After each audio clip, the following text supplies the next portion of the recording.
Hello, everybody. Welcome to Media Day for men's basketball in the Heart of America Conference. My name's Jason Lamb with KY3 Sports in Springfield, Missouri. And joining me from just across town here in Springfield is the new head coach at Evangel University, and that's Bert Capel. Coach Capel, how you doing today? I'm doing good. I appreciate you having me on. No problem.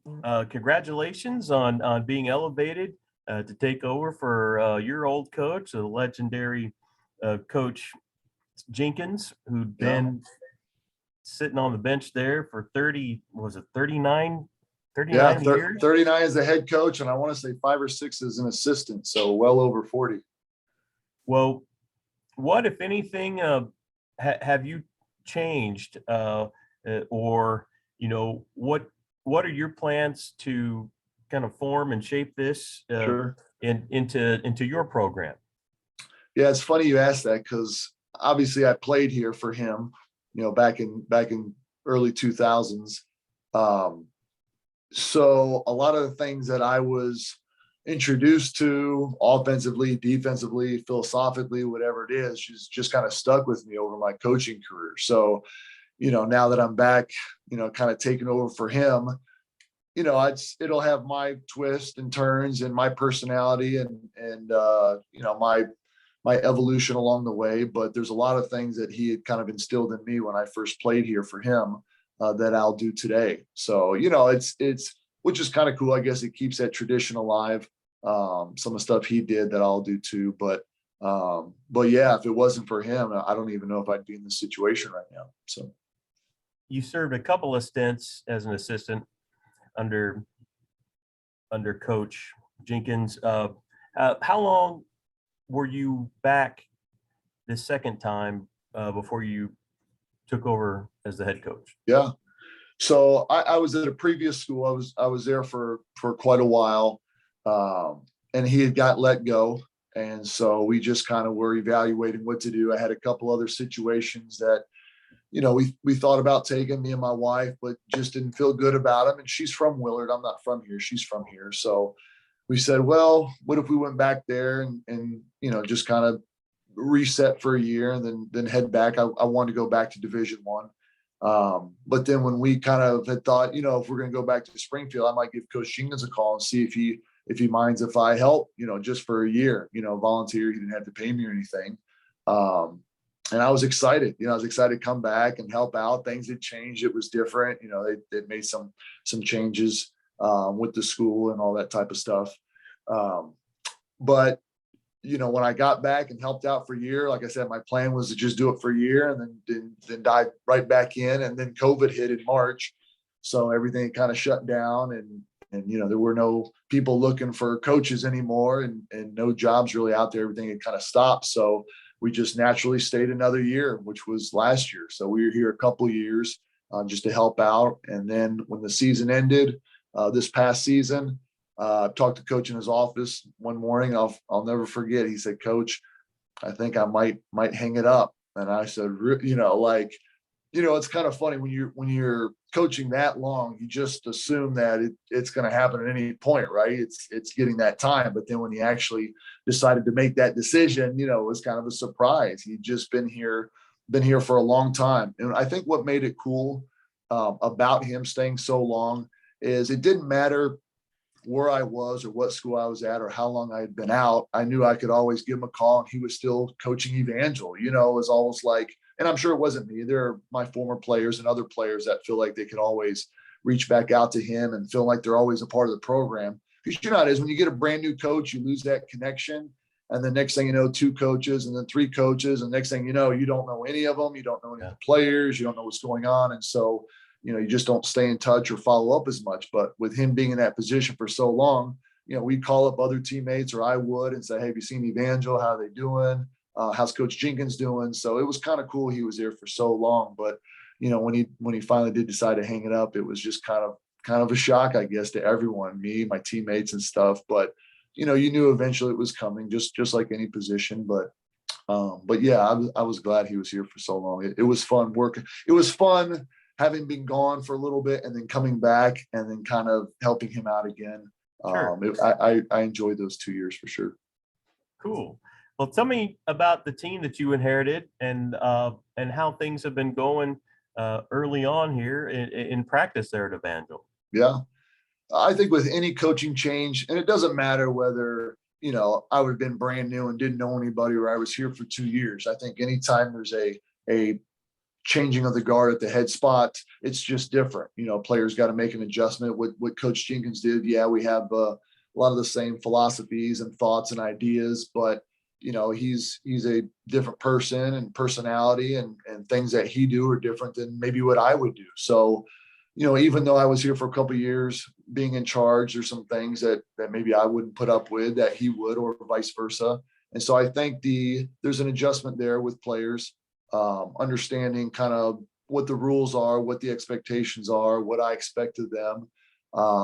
And I think the biggest thing for them is just buying in. When you got those older guys that have been under the same head coach for 3 and 4 years, and some 5 because it was a red shirt, it can be hard sometimes to make those changes because you're saying, hey, this is what we've always done. Why are you changing it? But their attitudes have been great. They're buying in. I think they're excited, for the fact that it's just kind of new, with the mascot change, a new head coach, and, just things changing. I think guys were excited about that. And I think that's the biggest thing, is just kind of getting that excitement back, and that energy and toughness and focus and all those things that Coach Jenkins would instill in me and my teammates, just continuing to do the same thing now. But yeah, it's been good. Now, we'll see if that translates to win and losses, or wins, I should say. But yeah, they've been good, and we'll see. We got a first game coming up next week, so we'll see pretty quick how we're adjusting. I follow you on Twitter, and as you were answering that question there, I pulled up this one from last week. You changed up conditioning and brought the tougher of the Coach Capels in for a little body combat workout. Yeah. Tell me about that. Who's the other Coach Capel? That's my wife. Yeah, my wife. She does the body combat. She did it back when I was in Florida coaching. She taught classes, and she kind of carried it on to here. Sometimes as a coach, you're constantly doing running and suicides and miles, and you just kind of want to change it up. So I didn't tell him. I said, hey, I got a special guest for tomorrow. It's going to come in and give you guys a workout. And I think it was harder than what they thought it was going to be. And looks hard. And she did a great job too, because so we split up conditioning and weights, because the weight room is a decent size, but there's not enough to fit both the varsity and reserve teams, so we split it up. So she actually did the same workout twice. So when they were complaining about it afterwards, I was like, you guys, man, she just did this twice. So I joked around with the guys. I said, I used to talk back, but then when she started taking these classes, I just say, yes, ma'am, and move on now. So. Well, who are some of the players that have maybe emerged from your early workouts here, and maybe that you're most excited about? Yeah. Well, I think we're going to count a lot on the returners. We got 4 seniors on the team this year. 1, 2 of them were our top 2 scorers last year, top 3, I guess, the 2 of our top 3, and one's a junior. So Cade Kaufman obviously is going to be a big, important role for us. I've been here for a long time, hard worker. I mean, he's always in the gym. Sometimes as a senior, your thoughts change. I remember the same thing with me. I guess I got lucky a little bit. I was able to be a part of a championship team my sophomore year, but there's just something about your senior year. It's your last year, and it kicks in, and you're like, man, I gotta get after it. I gotta work hard, and you can see the seniors starting to get that attitude. And I think Cade has been it's been affecting him a lot too. But even Josh Pritchett, obviously we'll rely a lot on him. I was telling him the other day, hey, we just need him to be consistent. Sometimes he'll be really, really good sometimes, and sometimes he won't be really good. And if we're going to be good, he's got to do a good job being consistent on both ends. Edgerill's going to be a big part. Martinborough, he's one of the guys I told you redshirted his first year here, so this will be his 5th year. So he knows what the expectations are. He knows what the conference, how good those teams are, how good those players are. So those 3 will be certainly important. And then we got people like Pav Antonov, who's a senior as well. Ike, he'll be someone that we need to contribute off the bench. And then we got people like Steven Salvi and Manrique, who were there last year as freshmen. They get another COVID year if they want it, with all those guys, really. Yeah. But they'll be important. And then we brought in one transfer, one Division I transfer from Prairie View A&M, and then two or three high school kids that we think are going to contribute this year too. But if we're going to be successful, those older guys really got to carry the load, hold the guys accountable. And then these new guys, as they come along and they get a game or two or three or whatever under their belt, then hopefully they'll continue to contribute more as well. Okay. Imagine you really wanted to take advantage of the opportunity to follow up your old head coach, but Sure. I bet there was an appeal of playing or coaching and competing in this Heart of America conference, which 14 teams is Sure. pretty stacked. Can you just describe the amount of competition and the Yeah. toughness that it takes to get through this and navigate your way through this conference schedule every year? Sure. It's interesting because when I came back a couple years ago to help, when I was here, William Jewell was still in the league, Lindenwood was still in the league, and there was only one Iowa school in it. And now there's like 3 or 4, and they're really good. William Penn being one of them. I mean, they lost 2 or 3 games last year. They made it to the tournament and got bounced, but they're really, really good. I mean, the tough thing with our league this year, especially with the COVID rule, is as far as I know, I want to say every single all-conference kid and all-American kid is back except maybe one. Yeah. And, sometimes as a coach, you plan ahead. These teams are losing this and you got these coming back, but now everybody's coming back. And so, it's going to be a grind for sure. I mean, those teams are really good, all different styles, got good players up and down. And it's one of those things I keep telling our guys, like, if you want to compete, like if you're serious about actually competing at the top, not just 6th or 5th or 4th, but you really want to compete, you got to bring it every day. And we just have a conference where you can't let up. I mean, you can't just think you can show up and all of a sudden, you think you can be someone, next thing you know, you can't. So we've been working on being consistent, being tough, and then just finding out what works best for us. Every team's got their thing. And we just got to figure out what we do really well and do a good job of obviously implementing that against these other teams. So. Okay. For your fans who will get to return to the gym this year and watch you play, what does an ideal Bert Capel basketball squad look like? Yeah, good question. I would say probably toughness is the biggest thing. It doesn't matter who you're competing or where, on the road, at home. You just got to compete with toughness. Can't lay down because, as you know, you want the ball to go in the basket every time you shoot, but it just doesn't work that way. So what happens when it doesn't? What happens when it's not going well? What happens when we get early foul trouble or we're not making shots or the other team is hitting everything that they're shooting? Just that physical toughness and that mental toughness to be able to keep grinding it out. Team goes on a run. How do we handle it? If we're not doing what we should be doing, how do we handle it? So just competing every day. I think that's the biggest thing. You just got to go out and compete. Some days it's going to be really, really easy because we get out there and we execute the right way and we're making all our shots. And like I said, sometimes it doesn't, but just being consistent, just being tough every single game, being consistent, competing. I mean, there's nothing worse than just laying down to a team and not even giving it your best. I mean, we may not shoot the ball well or execute well, but we're going to play tough. We're going to play hard. We're going to play the right way. That's kind of the plan. And hopefully as the season evolves and it continues, hopefully we'll just keep getting better every day. Because we got a good amount, like I told you before, of returners that will need to help contribute. And there'll be those new guys that have never tasted this before, no matter how good they are.